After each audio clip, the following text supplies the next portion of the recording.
This podcast is brought to you by Craft Beer and Brewing Magazine for those that love to make and drink great beer. To learn more or to subscribe, visit beerandbrewing.com or find us on social media at Craft Beer Brew.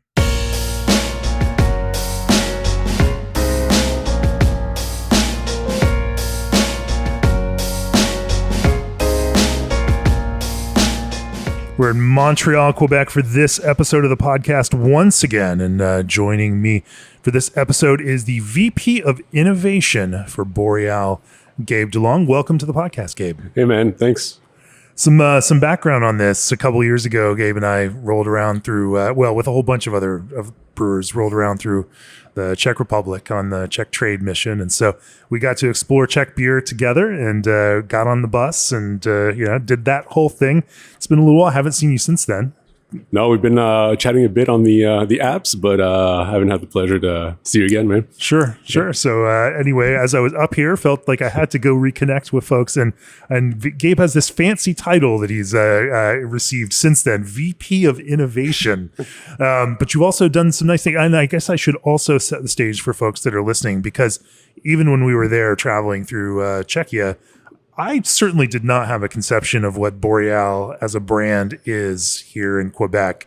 But as I talked to other brewers, like, yes, Boréale, that's the beer that my dad drank. And the very first craft beer that they handed me, for a lot of brewers here, is the big craft brand, a very well-known, respected, but very widely available, kind of big brand. And so still not of the scale of the Sierra Nevadas or the Sam Adams in the United States. How much beer do you all produce per year? In barrels, it's in about 100,000. Yeah. So a good sized craft brewery, and there's plenty of that scale in the United States. Not crazy amount, but significant and large. And you're only sold here in Quebec generally, and so it's if people haven't been here, then they wouldn't know. Exactly. But now we're going to share that Boréale story with the world. And of course, through this process, a couple of years ago, you all leaned in pretty heavily in non-alcoholic beer and have 4 or 5 strong brands in that kind of non-alcoholic space. I definitely want to talk about that through the course of this. As we were talking before we started, you're the number 2 non-alcoholic beer in the province of Quebec after Corona NA, and that's impressive. That's serious. Yeah. We're really surprised to see that also. Obviously, that's something we were aiming for. Caught us a bit by surprise, but, we're just surfing on it and just gonna do what we can to stay there or go even higher up. So yeah. Sure. And then right here, we're sitting in the Relais Boréale, a brew pub concept in Montreal itself, with a small, about a 5-barrel system behind me, from Specific Mechanical, and some fermenters stacked on top of a cold box there. It's a cool little brewery, innovation brewery, tucked here in Montreal. The main production brewery is outside of the city. You can tell us all of that story, but we're also going to talk about some of the innovation projects that you worked on, whether that's refining processes, in the bigger brewery, or whether that's making interesting beers like this Svetly Ležák that you've had in your fridge that you saved and are now sharing with me, beer based, inspired by our own trip there. And we can talk about some of the other innovation projects that you're working on as VP of Innovation. So fancy. Before we do that, if you're looking for a brewery chiller that's worry-free and tough on GWP, then look no further. G&D Chiller's Elite 290 Series chiller uses propane as a natural refrigerant with extremely low global warming potential. This natural, highly efficient refrigerant with near zero GWP will help lower your facility's energy cost and impact on the environment. They're committed to a greener, more efficient future. Visit gdchillers.com to learn more. And brewers, what if your yeast could do more than just ferment? With Berkeley Yeast It Can. They bioengineer ordinary strains and make them extraordinary, enhancing the flavors you want and eliminating the ones you don't. Now, in addition to competitive pricing, they're offering free overnight shipping on 5+ barrel pitches. Try it out. If you don't love it, they will happily refund you. So why settle for ordinary when you can brew with better yeast? Visit berkeleyyeast.com to learn more and start brewing with science on your side. Also, as breweries expand beyond beer into other segments like mocktails and CBD beverages, Old Orchard is here to help. They can formulate custom blends featuring specialty ingredients Whether trending flavor additions or nostalgic favorites, the next best thing is around the corner at Old Orchard. More information and free samples are waiting at oldorchard.com/brewer. That's oldorchard.com/brewer. All right, Gabe, give us your story and give us the Boréale story. That's how we normally kick things off here. How did you catch the beer bug, and how did your career develop? And then also, share that kind of Boréale piece, because this is a long-standing brewery with a long reputation here in Quebec. Yeah, so from my end, like my story, I feel like I'm going to repeat what I often hear on the podcast, that, it's all started about home brewing while going to university, and that's pretty much it. So I was studying in food chemistry, and obviously I was brewing on the side and trying to do all the projects based on brewing, and then, visiting some breweries and getting around that. And one of the projects was to visit production facilities, food-based production facilities. So I sent a bunch of emails to like all my favorite breweries in Quebec, and only 2 answered, one being Boréale. So I visited there, did the project, and I fell in love with the owner and the vibe of the brewery. And I kept sending emails to see if there was an opening, like just anything, just to get my hands a bit dirty on the production floor. And there was actually a night shift brewing availability. So I'm like, okay, let's try to juggle that with university. But did that for a year, for the last year, and then that's how it started. So I started at Boréale as a brewer. Then I did a couple. What year was that? That was probably 2008, 2009. Wow. Okay. Yeah. So I know nothing but beer, which, whatever. That's awesome. And with one company. With one company. So I did that for a couple of years. And then I went and worked for Unibrew. Oh, okay. Sleeman Unibrew, yeah. Sure. So I reached out to Unibrew to see if I could connect and talk with someone, because it just holds that was one of those, early craft beer experiences for me in the 1990s. And they did respond to me, but did not follow up on it. But it's too bad. It's too bad. They're great guys. It's a great company. It was an awesome school for myself. Sure. So I was also a brewer there, and then became a supervisor of the department. So it was, touching some different stuff, more responsibilities.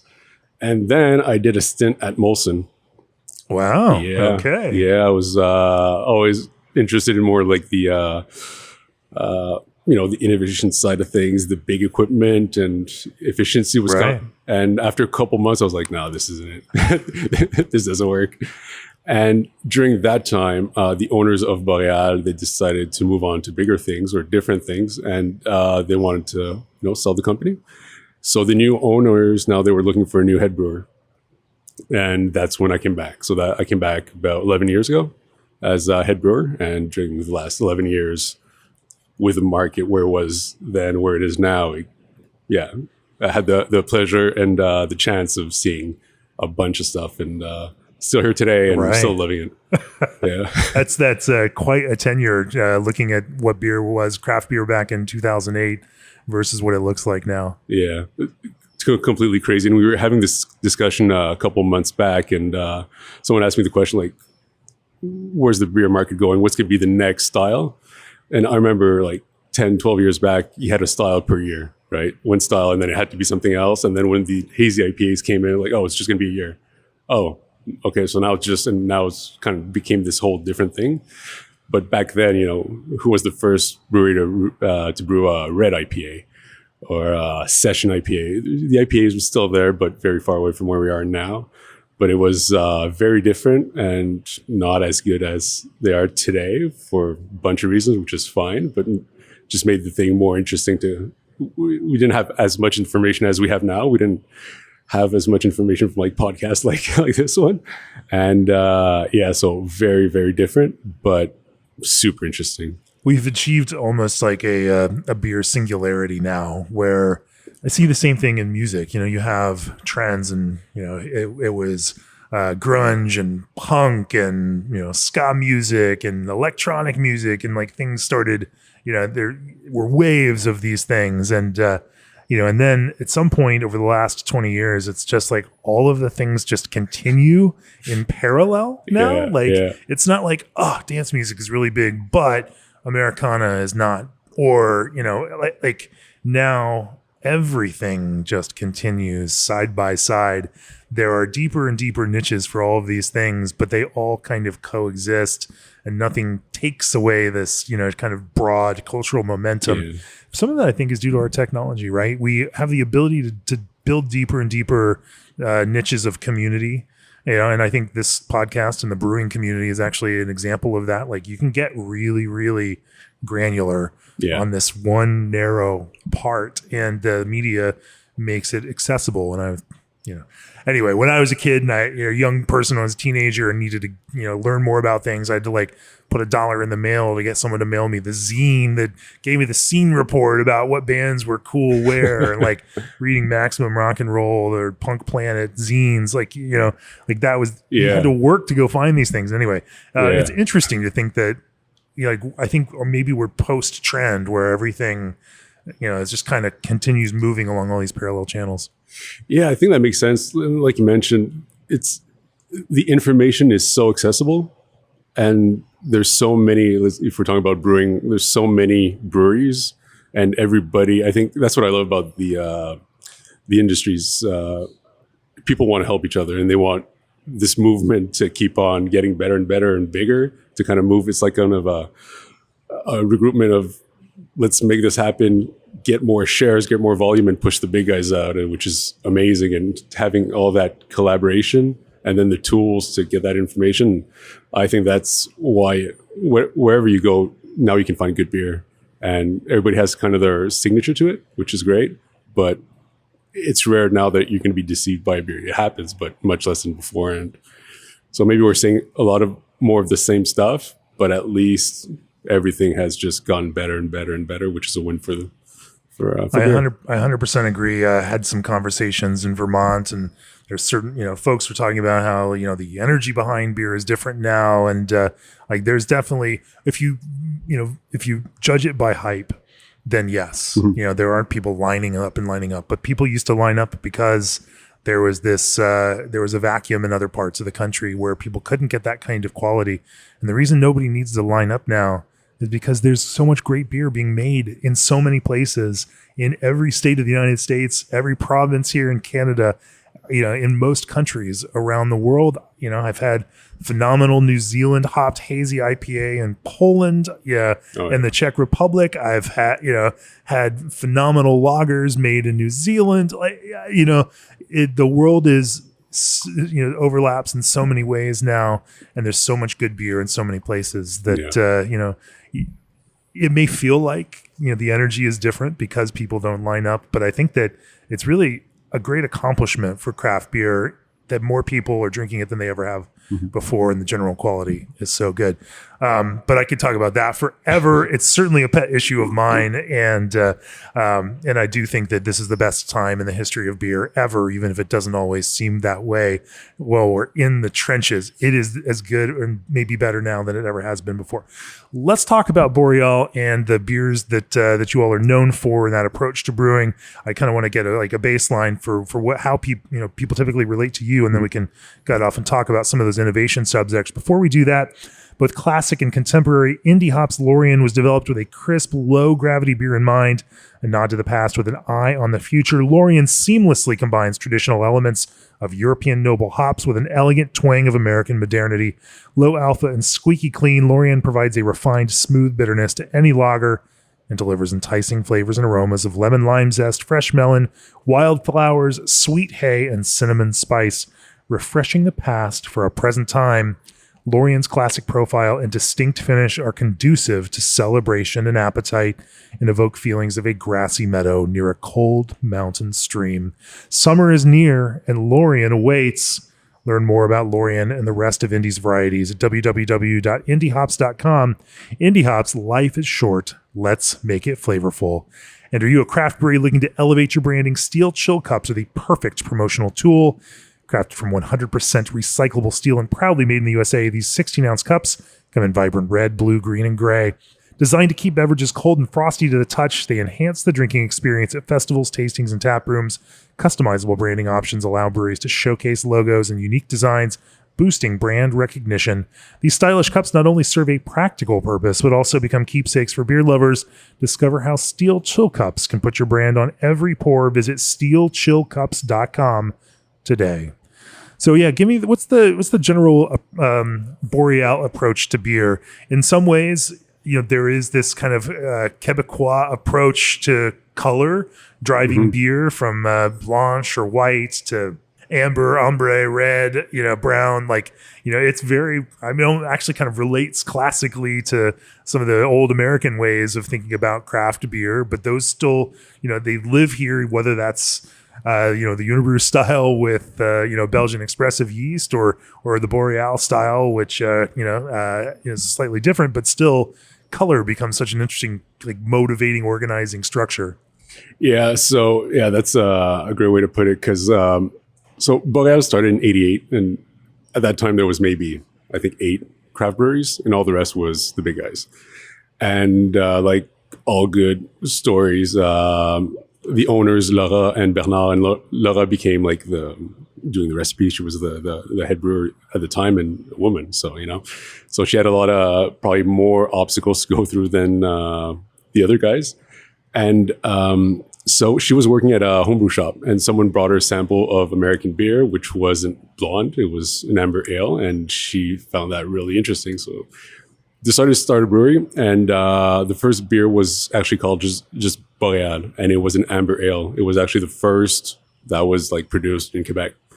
And one of the reasons they wanted to go with an amber ale, they had no money for marketing, and they were targeting bars and restaurants, and that was the marketing tool of having a proper glassware with little bear on it and just amber beer, which was completely out of what you normally see. So no one else had an amber beer that they were selling to these places, and so there was a market for it. It was just blonde lagers. Yeah, pretty much. So that was the first beer, and then as things went on, they wanted a blonde and everything, and that's when the beers had names. They got names, and those names were based on colors. So the amber ale became Russe, which good translation, I think. And then the blonde, and then the wheat beer became Blanche, which is white. And a couple other beers were based on the color of the beer. And then in 2010, they came out with their first IPA, and they couldn't just call it green, right? Sure. That was the first beer of the lineup that had a name that was maybe more common towards beer. And it took them about 20 years before coming out with an IPA. They didn't want to go that route at the beginning. They never wanted to do lagers either. They were strictly a ale. And the motto, DNA, was always, it's 100% malt. And they were very adamant of saying it out loud that no shortcuts. It's an ale. It's got character. It's natural. And so that's kind of the story really quickly of how Boréale started and where it got to about just before the transition, before they decided to move on to other things.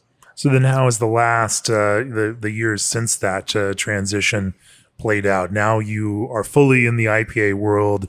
You're fully in this, the company has also had to grow and transition along with the audience for craft beer, and the craft beer drinkers today, are in a different place than they once were. At the same time, as I talk to other brewers around here in Quebec, some have mentioned to me that you played a big role in trying to bring hazy IPA to the masses here, with Boreale, and that it was kind of a big deal that Boreale got behind even that nascent style when he did. So this piece of innovation has definitely been a part of the last 15 years of the brewery. Yeah.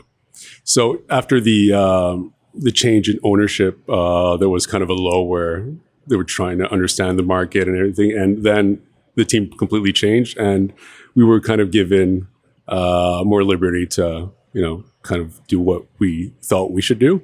So it took a couple of years, but it's a typical, and there's that founder, kind of scenario. Yeah. We see it not just in brewing businesses, but in all sorts of businesses and nonprofits and everything else, that sometimes change can be very hard. And especially when that's something that you've, as a founder, have poured so much of your life and heart into. Yeah. Even if it needs to ultimately change, it can be very hard to let that go and empower the people that need to drive that change in the business. Yeah, So, yeah. 100%. And the owner, she came back as a partial owner afterwards and sits on the board. Oh, that's which great. That's awesome. really fits with how things kind Sure, of got better sure. afterwards. So for a brewery that was making maybe a new beer every 2 years, and we at that time the craft brewery, we saw like a second boom, and we had breweries here that were making stuff that was absolutely phenomenal. Dieu du Ciel, Trou du Diable, Dunham, which Iloa, and we're just like, something needs to be done, and we're kind of fixed on everything needed to be approved based on numbers. You need this margin, you need this MOQ. So to try to do something different and more FMI limited was very hard to break that mold and make it happen.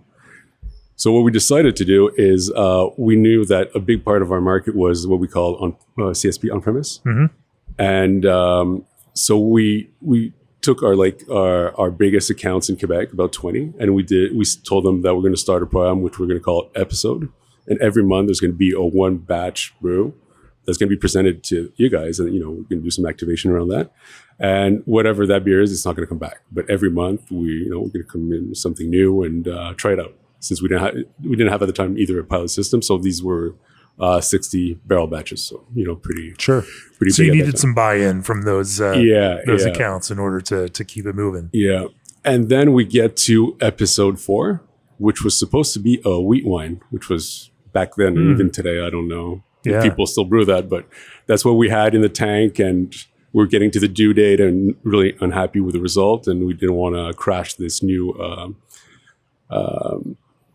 move that we're trying to put in place. And we were 3 weeks out from the due date, and we're like, do we bring this out or do we do something else? And I had been brewing a couple test batches of New England IPA, which we were always going across the border. So what year was this about? That was in 2016. Yeah, that would have been the time, 2016. Yeah. So we're just looking at each other like, are we down? So like, let's just give it a try. Hops were sure. the thing back then. So we brew it, and for the first time, people that weren't in that episode program were hearing about it, and they were calling. They want more. But we're told like this: we do it one time, we don't come back. But after 4, we went back on our words, and we brewed it more and more. And that was four times. That's all it took for you to break the whole program apart. And that was supposed to be only available on tap. Yeah. And then we're like, why don't we put it in cans? And back then we didn't have solo can, like it was always packs. Right. And it was mostly small cans and bottles back then. So now mostly cans. So we're like, do we give it a try? So we put that product in a small can, and we didn't know how to manage it because we do our own distribution across the province, and we absolutely wanted that product to stay to respect the cold line from A to Z. So like, we'll try what the cool kids are doing, and we'll do like a release at the brewery. So another kind of is it going to work? Do we think what are we thinking of? And so our CEO Seb's like, just give it a shot. Let's just try it. So we get on Saturday morning. It's pouring outside. It's disgusting. And we're just looking at each other. It's going to be such a downer. No one's going to be there. It's not going to work. And we turn the street, and there's a lineup all the way to the street. We're like, what the hell is going on? And Boréale back then, it was an old brewery that needed to kind of wake up. So we're kind of flirting on both sides, and we don't want to not respect who we were, but we knew we had potential to be there, and the market was pretty tough. So once that happened, we all looked at each other like, okay, let's believe in our talent, what we can do, and push this. We believe in it. Let's do it. So we started. All of a sudden, you didn't have to make an economic justification. Yeah. You could just see it in the enthusiasm of consumers, and if that many people are there, then there's a lot more space on this kind of creative side of things. Yeah, something was happening, right? Right. And for once, we could sell the beer based on what ingredients we put into it. Because before it was kind of the opposite. We wanted to compete with the big guys, so it was this is what the price we're going to sell the packs. So the ingredients and all the costs, they need to be this, and you don't have any play in the recipe or the development of the product. So starting then, we started just, trying different stuff and everything was working. And I think one of the big reasons why that beer is called IPA du Nord-Est, why it's been such a hit for us is we were always very harsh on the shelf life. So it had to be absolutely cold stored from A to Z. And we wouldn't allow people we don't want people to have it if they didn't promise us that it would be stored in the fridge. And since you have a self-distribution network to do this, you have the mechanism by which to somewhat enforce some of that, or at least strongly encourage that kind of policy. Exactly. And we gave it a 4-week shelf life. Wow. Yeah. So that was a big thing, but that was the conditions we had. It also creates some discipline in ordering, right? That, accounts aren't going to overorder. Your salespeople can't just...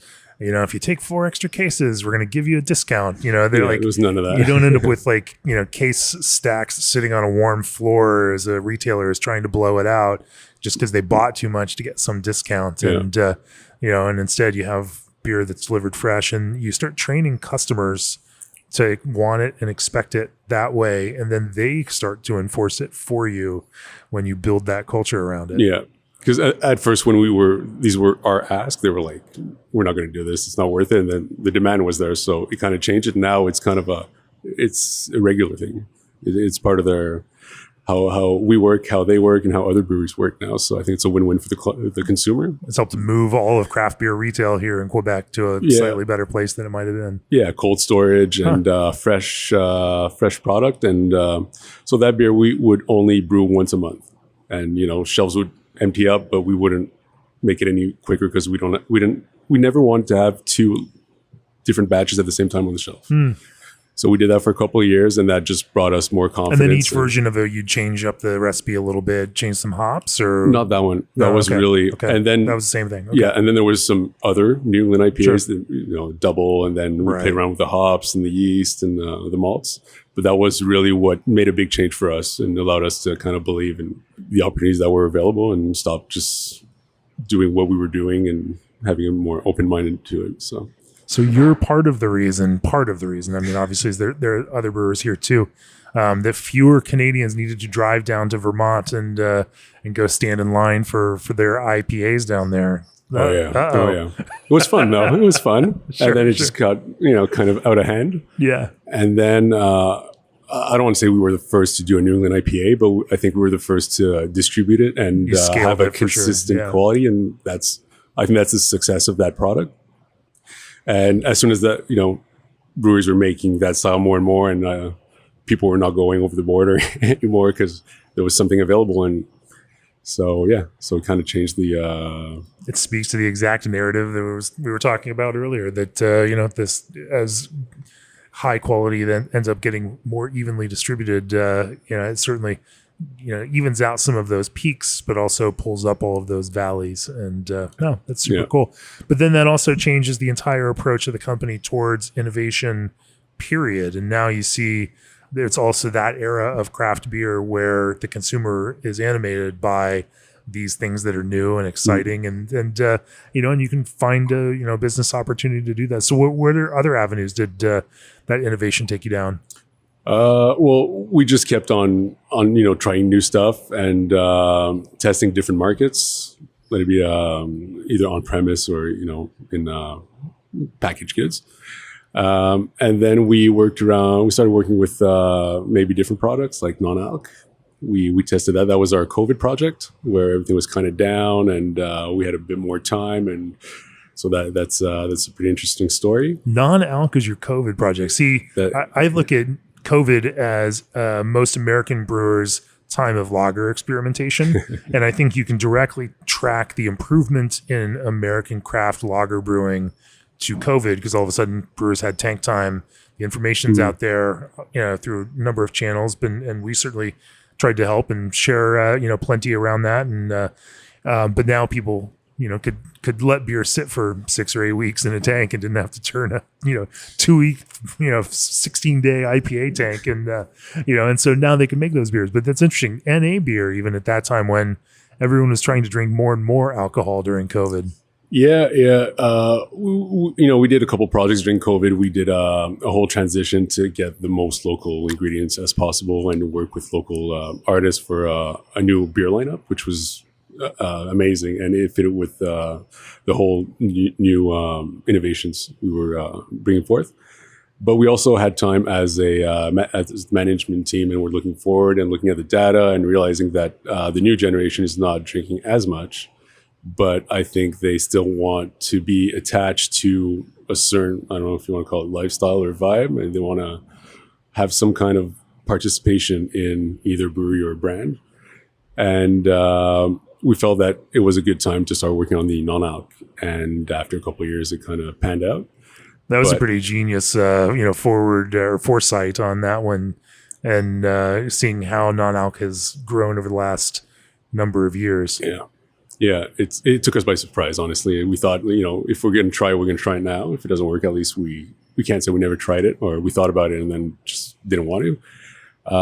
Not the most exciting projects. We're not talking about brewing his IPAs or Czech lagers, but I mean, from a technical standpoint, it's a big challenge, and for me, that's always been really interesting. It's a massive challenge, and let's dig deeper into how you all tackle that, because whether there's obviously alcohol separation and removal technology, there's arrested fermentation, there's maltotriose yeast, you've got lots of different ways to try to solve the fermentation problem when it comes there. But then of course not having alcohol in the beverage itself has significant impacts even on mouthfeel, on the flavor saturation. A water solution is also just even more poor than the weak alcohol solution that beer is in terms of extraction with things like hops. You don't necessarily have the same kind of potential mouthfeel. You've got to accommodate all of those in different kinds of ways without a lot of the benefit that you have in beer to cover build a kind of smooth sheen to all of that. Anyway, let's talk about that, because you are actually open to talking about this in a way that a lot of brewers of your size may be a little more reticent to talk about it. And so let's definitely talk about that, because even if it might not be the sexiest brewing topic out there, it is hard and it's really useful for those of us that drink lots of beer. Having non-alcoholic beer into that mix is incredibly important for our own health and everything else.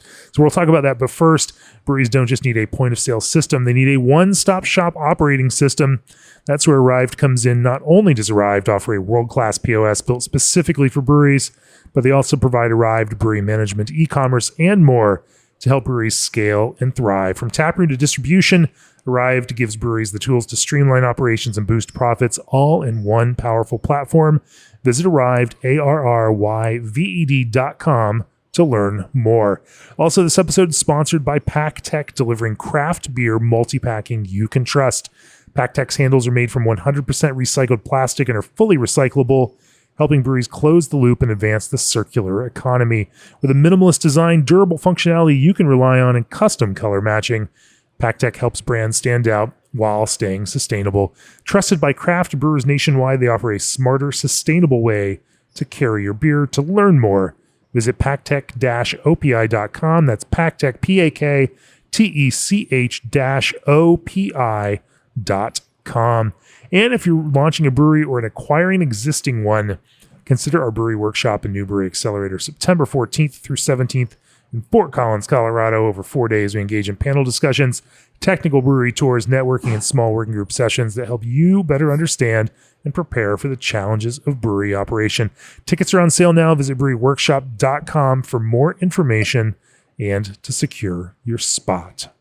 All right, Gabe, let's dive in and talk about non-alcoholic beer. You decide as this pandemic project that you need something to work on creatively. And so, where did you start, and how has that process developed? What kind of did you experiment with different avenues for producing NA, and then how did you through that kind of experimentation start determining a pathway forward that was going to work the best for the beer that you all make? Yeah, so that was probably one of the most complicated and long R&D test that we were doing, doing a new beer based on internal knowledge, usually your success rate is pretty high and pretty quick. But for that, we had, no available information. Right. So we did just, homebrew setup size tests. And the one thing we knew absolutely for sure is that we wanted to have the package pasteurized, because we were seeing people that were kind of venturing into that, and, just cans blowing up everywhere. And you have the whole legal thing behind it. Did you already have a pasteurizer at that point, or no? So we were looking for a co-packer, and waiting to see if that non-alc way of going would have success, because it was a big investment for the size of production line we have. Right. So at first we were looking for a co-packer that had the equipment required to have a safe non-alc beer. And once we found the right partner, they had two options, right? There's, like you mentioned, a reverse osmosis and limited fermentation. So once we had kind of our base and we're pretty confident with the recipe, we did some trials with them.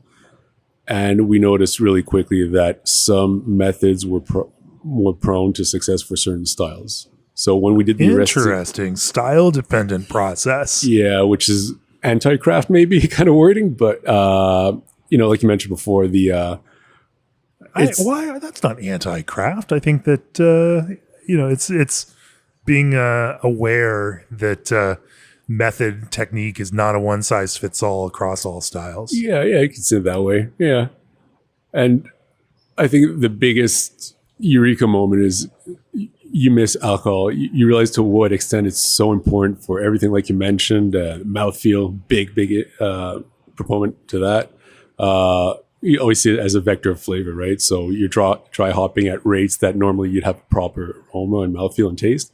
And in this, it was just watery, wordy, and really, really not up to par. So the way we went, we did some trials with different yeasts, and our IPA is a controlled or arrested fermentation. And the hopping side of it, we did a bunch of tests. Do you have favorite yeasts on that side? We did. At first, we were working with like specialized yeast. Okay. And now just US05. Really? Yeah. Huh. But with a very dedicated, very, very tight follow-ups, like almost every 4 hours to make sure that we don't overshoot it. There's always the option of, diluting it a bit afterwards, because there's a whole legal thing around it. I know I've tasted some amazing non-alc IPAs, and then I always have the reflex of sending it to our labs, and like, hey, why don't you check the ABV on this one and the FG and all that? And then they're like, oh, yeah, it's 1.7%. Like, yeah, it's great non-alc, but we don't have the luxury of doing that based on the brand and everything. Sure.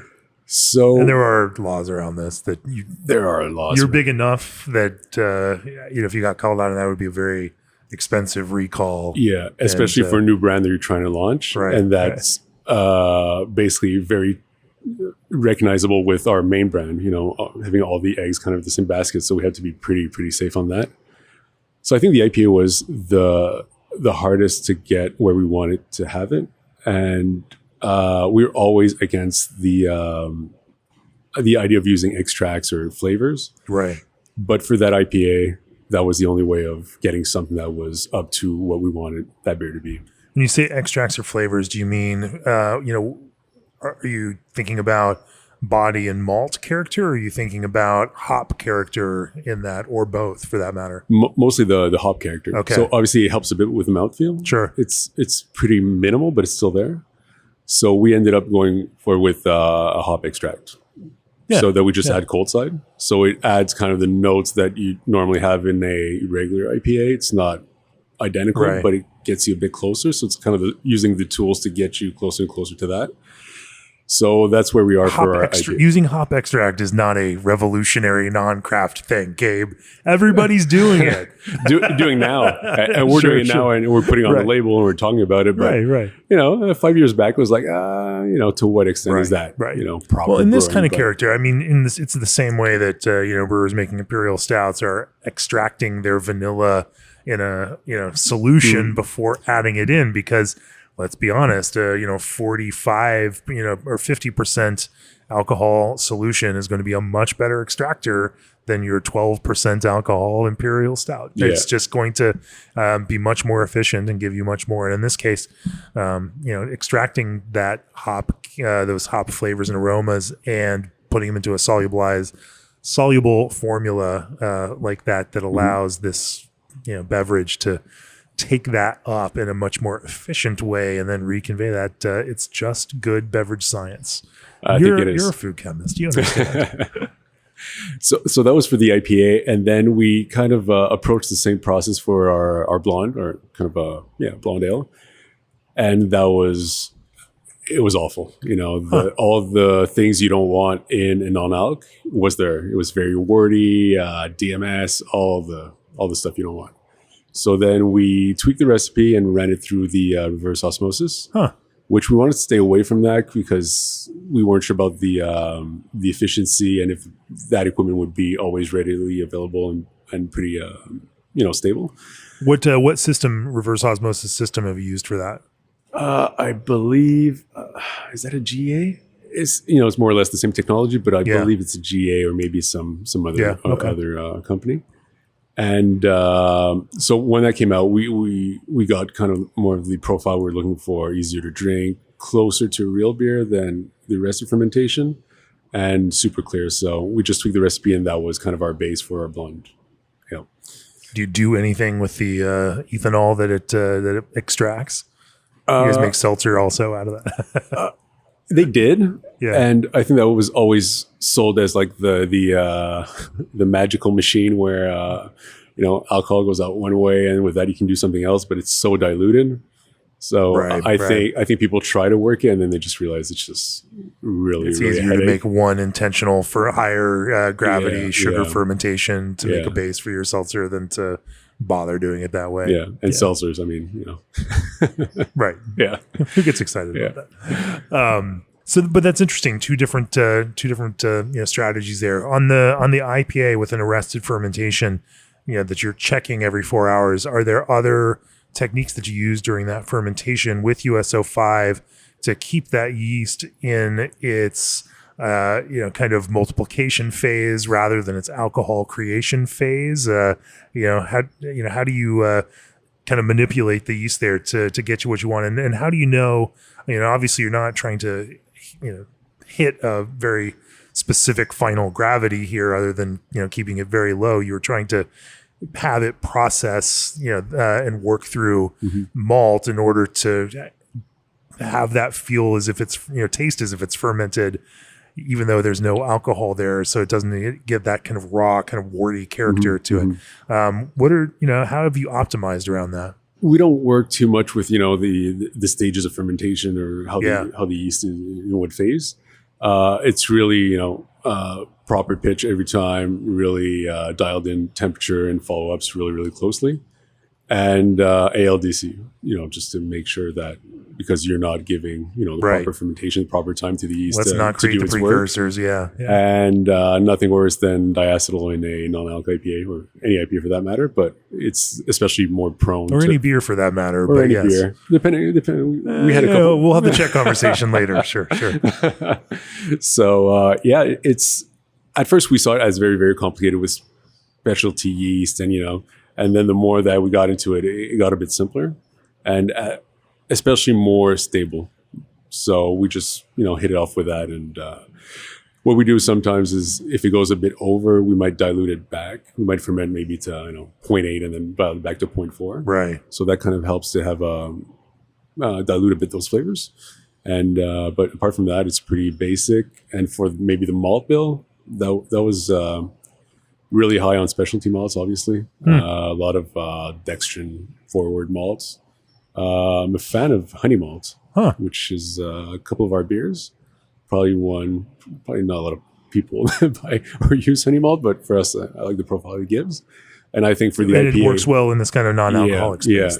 So instead of just using, carafoam or something like that, I find the honey malt it gives it a bit of sweetness, which is not too wordy. And that kind of helped us dial our malt profile and mouthfeel too. Are there some malts that really didn't work in this kind of arrested fermentation or kind of separation?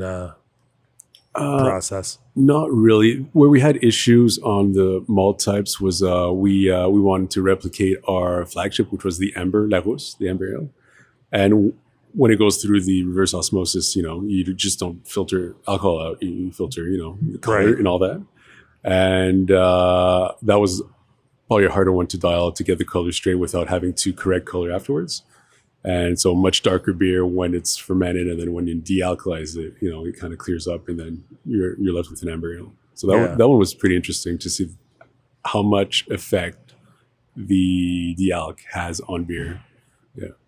How does that change, say, a recipe from base malt to specialty malt, knowing that you're now trying to add a lot more mouth feel and recover more of that you're not going to get because there's no alcohol in this thing.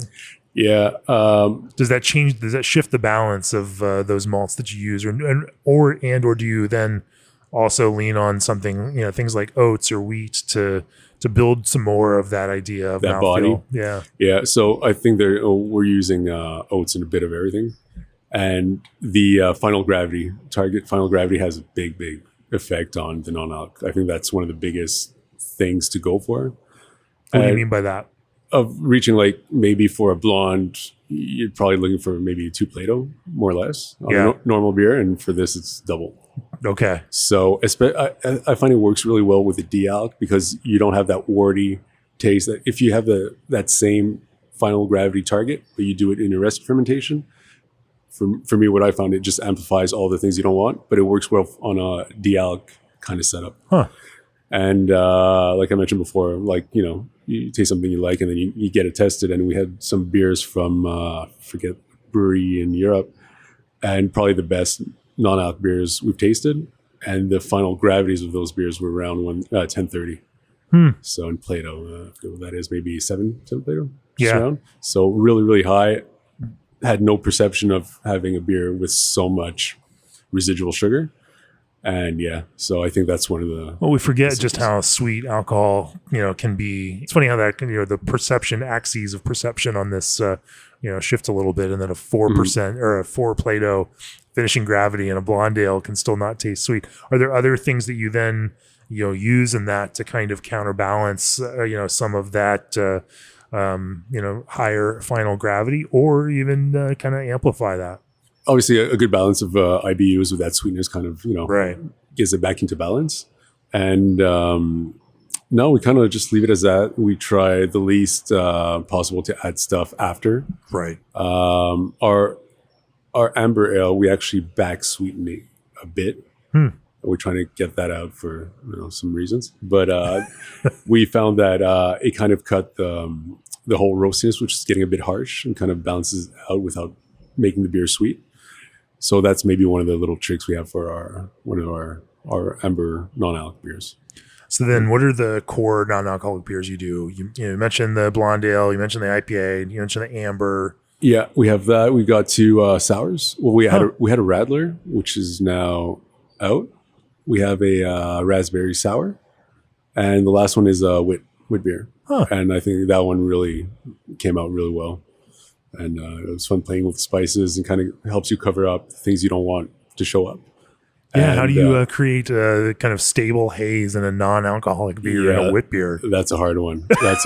So unless you're using some, magic powder from a supplier, using a dealk, at least the one we have access to, that wasn't a possibility. Sure. So for that, we're going with arrested fermentation. Okay. And I know the ratio from wheat and oat to two-row, I think it's probably around 70-30. Oh wow. Yeah. So you guys have a mash press filter for that, or? No, it works. It's a really low malt. Oh, it's true. Yeah, right. Because we're not doing high gravity. We're not doing dealk. It's so a 0.5 of ABV fermentation. Yeah. So it's a pretty small malt bill for that. So that kind of helps us out. But Huh. So yeah.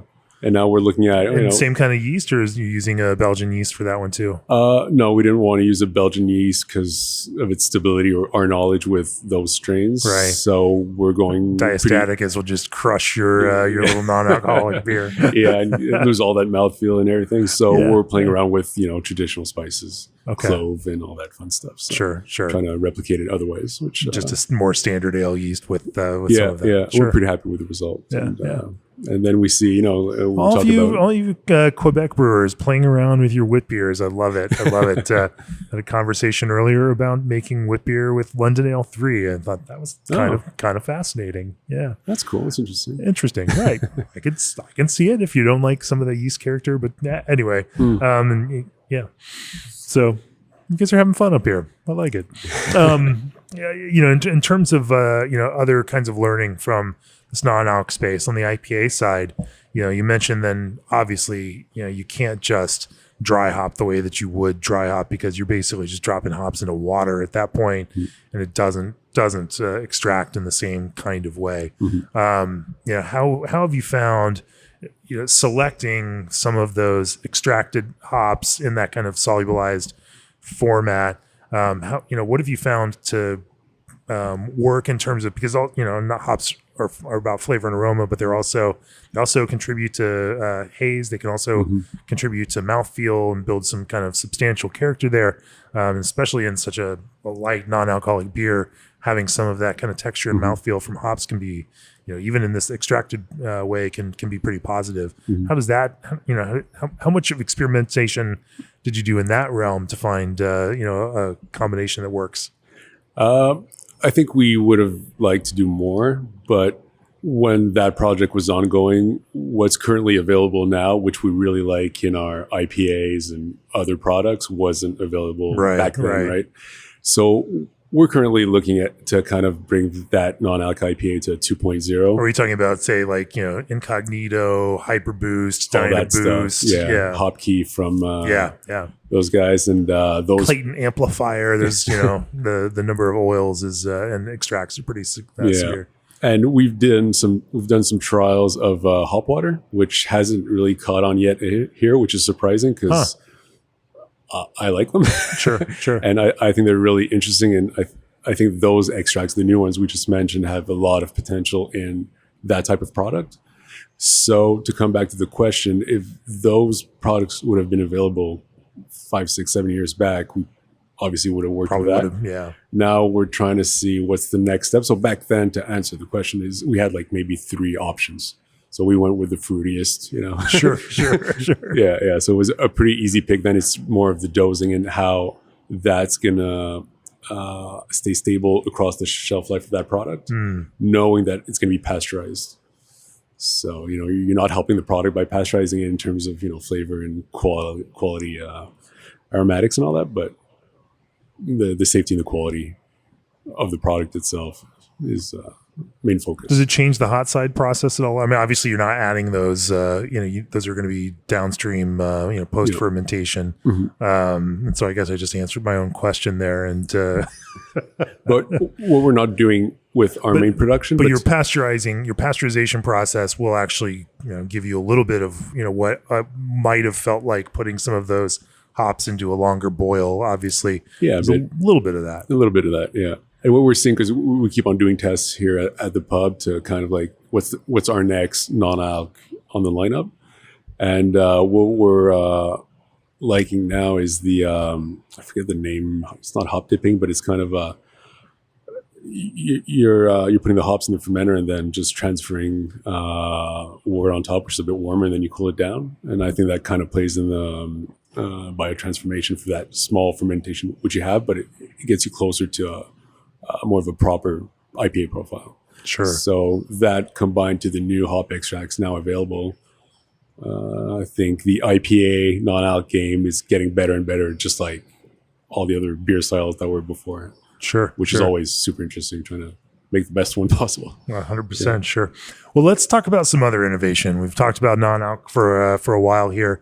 Like I said, we're sitting here next to your 5-barrel system in the pilot brewery here in Montreal. kind of test lab of sorts. What are some of the other projects that you've been tackling lately that have been really exciting to you? And we should probably pour some of this Svetli Lejak, while we're talking about this. It's been sitting there just warming up, tempting me. So like we mentioned, we always wanted to have kind of our little pilot system, but also have the opportunity to see how the beer comes out. Am I pouring this with enough wet foam, Gabe? Oh, you're doing great. It's got to be wet foam. We have Lucas, but now unfortunately we only have cans left. It's a pretty good pour. Hey, you're a pro, man. Even from the can. Love that sound. So I think we've been trying a bunch of different stuff and trying to see not necessarily what sticks, but we want to make the people happy here. And we've grown to understand that 2 or 3 beers, they always need to be on that menu. And one of the styles that I've discovered when I went to California a couple of years back is the West Coast Pils. And for me, that kind of became my new go-to. And I think that style, if you want to test new hops, is the perfect canvas for that. And so that's what we're doing. Like every 2 weeks, we're brewing a new West Coast Pils with new hops. We've got one of the fermenters with anchovy and Zumo hop. Oh, yeah. Which, we didn't have enough to brew at the main brewer house, but we have some here. So now the downside to that, we like the product, but we can't replicate it because it's so limited. But we love that style, and we think it really fits with everything, and it's always closer to you got the perfect mix between IPA and lager. And the other things we're trying, it's always different hops. We talked about the extracts. We got great yeast suppliers here in Canada, and they're really, really strong on new ferments. And so we're trying a lot of different stuff around that. And then there's what I find really always interesting, but maybe once again less sexy to bring forth, is replicating some recipes which are part of our portfolio, and then just making it either more efficient in terms of playing with different grains to make it more efficient on either the brew house, or lowering down the fermentation time, or making the cost go down a bit. So a bit of everything. We don't have like a strong line of saying this is, sure. We're doing this and that, but we're having fun. And yeah. West Coast Pilsner, tell me more about that. Anchovy and Zumo sounds like fun. I mean, I think we're all loving West Coast Pilsner these days, and we talk about it a lot here on the podcast. And we drink a lot of them. I drink a lot of them myself. So when we say West Coast Pilsner, we also mean cold pale ale, and all of the other things that kind of or New Zealand Pilsner, if you hop it that way. And for you, what have been some of the most fun iterations that you found out of that? And how do you then think about that kind of pale lager in a way that can support that kind of hop character? Yeah. For me, it's a style that's hard to describe, and we've had to work around that because when we started brewing it in-house, it wasn't really available, so we had to explain. And then, is this India Pale Lager? Is that all those other acronyms? And I have to admit, I was a fan of the brewed IPAs and the cold IPAs, basically because they were so dry, and they didn't have all the whole juicy and sweet aspect to it. And I find the West Coast Pils, that's the examples I had the chance to drink in California, that was like kind of the ultimate result of all that together. What I really like in that style is Strata. Huh.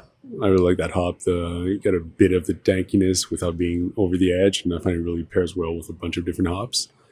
Obviously, Citra. I mean, you never go maybe boring in terms of new stuff, but it pairs well with everything, and I always see it as kind of like adding a bit of salt to your hop combo. I find it makes things pop really well. And then we worked around with mostly the grain bill, a bit of the fermentation profiles. But what do you mean by that? You use a straight up 3470 or similar, or do you use something else? At first, yeah. And we tried different stuff, and then we came back to it. Okay. But we were interested in using more of a Czech strain, and then obviously had a certain character to it, which we enjoyed, but was a bit too far off from what we have normally.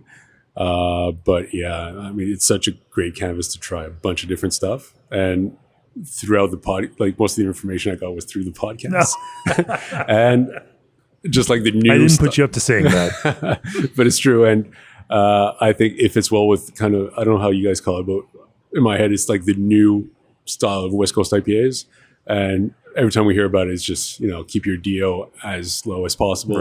Right. Grain bill is as simple as possible and make it dry and make that hop shine. So based on that, we try our best to make something fun. Sure. No, it's the perfect beer style for those like me who absolutely love hoppy beers, need to consume less alcohol, or would like to consume multiple beers, and so need all of that scaled down for me so I can keep drinking it over the course of the night and not getting any younger. So smaller beers are good. Well, let's kind of think about big picture stuff here as we wrap up. You've now been doing this since 2014 in this latest stint at Boréale. Yep. Yeah, so that's 11 years now. You've watched a whole lot of things change in that kind of time. Obviously, you all have helped remake the image of the company from a stalwart to also kind of building this idea that Boréale is also a center of innovation and pushing the brewing conversation forward. You've obviously doing that in a visible way with this pilot brewery right here in Montreal. What do you see? What do the next few years look like for you? What makes you? What gets you excited? What keeps you up at night? If I would have answered that question 4 years ago, the answer would have been way off to what it is now. I think the beauty of the brewing industry is that the market is, I don't know if unstable is the right word, but dynamic. Ever-changing, dynamic. Yeah, there you go. And for me, that's the exciting part of always having to adapt and forcing us to come out with, non-alc beers and a huge technical challenge, which is always super fun, super motivating. And like we're saying, the beers are so good now that you want to just make them better, right? And you want to make them better, not just to be the best, but, keep leveling up the game. So I think because you also love beer and you love drinking the beer that you make. Yeah. And you want it to be better for you. Yeah. And if it's better for you, then it's also better for everybody else. Exactly. So I just hope the beer market keeps on getting better, keeps on evolving. I think the whole local thing is really catching on, at least here, and that's super important. Happy to see lagers. We've been talking about it, and it was more of like, oh yeah, well, we believe in lagers because brewers love them, but now, sales are coming up, and that's always a good news. And afterwards, what's coming later on, I don't know. We're trying to adapt to the next generation, which is a completely different consumer. We want to keep doing beers that respect our DNA and our mission. And I'm sure that a bunch of opportunities are going to pop up, and we'll be there to do our best to adapt. So kind of a vague answer, but it's a very political, very broad, but also sounds good answer. Sure. It sounds good, but we'll be there to attack whatever comes up. And yeah, I have no idea what's going to be in, let's say, just 5 years. 5 years. I hope. Okay, I hope West Coast IPA, as they're brewed now, I hope they catch on here, because that's with West Coast Pils and the new West Coast IPAs. That's my go-tos now, and I think maybe now here in Quebec, we're at that intersection where we were with New England IPAs 10 years back, where there were some, but they weren't as good as what we could find across the border. So maybe in 3 or 4 years, we can find amazing West Coast IPAs here. I'd be happy with that. Well, that sounds like a fantastic goal. And yeah, maybe consumers will catch on like that. Yeah, I think, West Coast IPA continues to grow. And, I think the fun part is seeing when different kinds of brewers take some of these ideas and then turn them into their own things. Mm-hmm.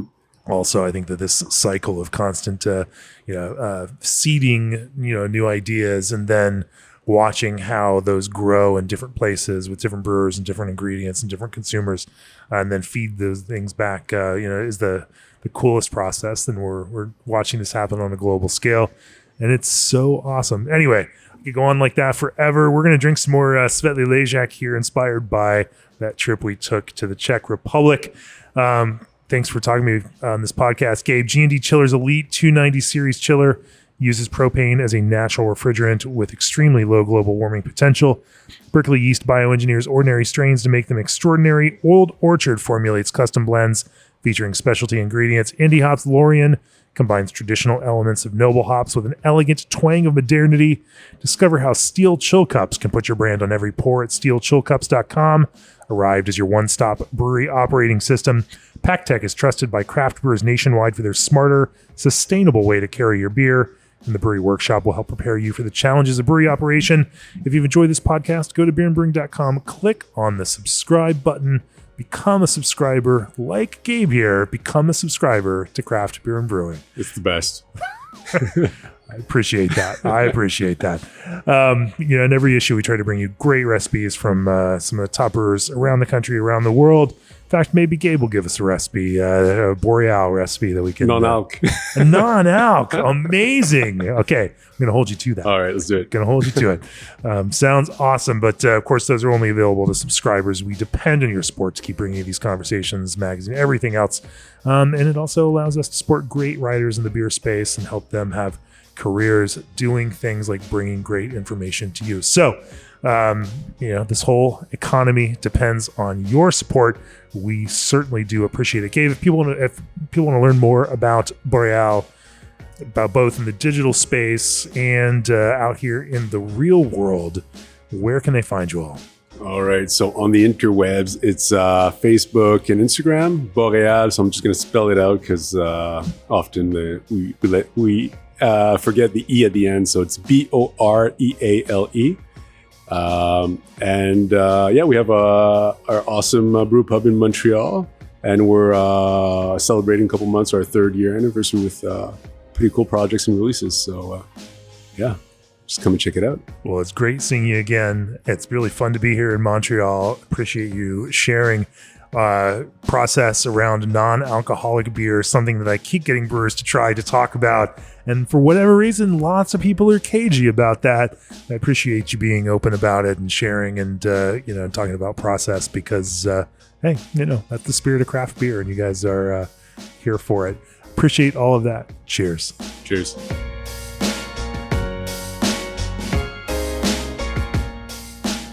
This podcast has been brought to you by Craft Beer and Brewing Magazine for those who love to make and drink great beer. To learn more or to subscribe, visit beerandbrewing.com or find us on social media at Craft Beer Brew.